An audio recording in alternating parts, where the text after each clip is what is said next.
Hello, I'm Yukon Palmer, founder and president of FieldLogix. We provide a field resource management system to help organizations improve the safety, sustainability, transparency, and efficiency of their fleet vehicles.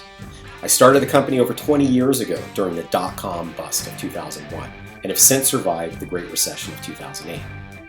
During those times, I've learned a lot of lessons when it comes to dealing with all of the challenges associated with a difficult economy.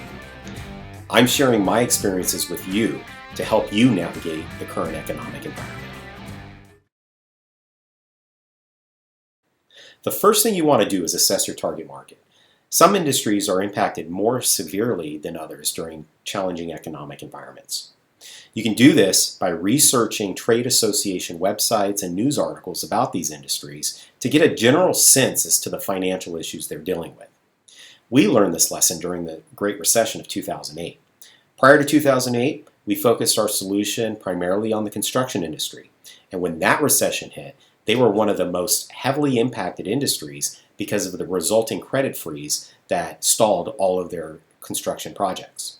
We then evaluated adjacent industries that would have demand for our service regardless of the state of the economy. And we discovered that plumbing and air conditioning companies would still have a need for us. We understood that someone would delay a new construction project for, say, a custom home if the economy went south, but they wouldn't delay calling a plumber when their toilet backed up.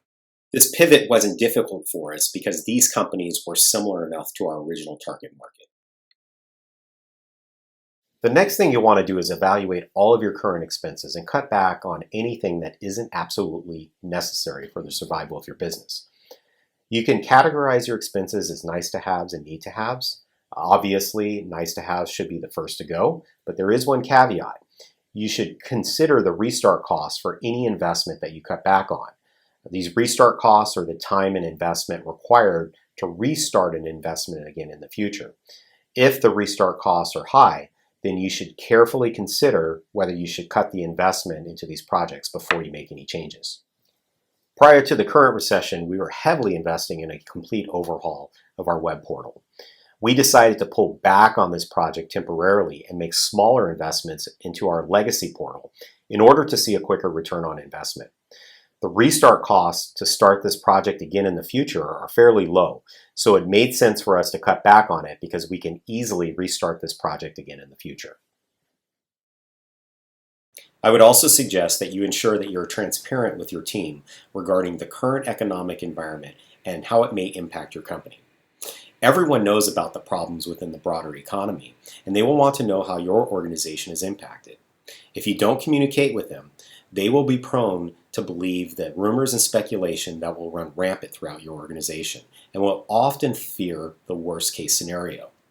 Most will appreciate your openness because it will help them plan for your situation and how it may impact them financially, which will also earn you loyalty.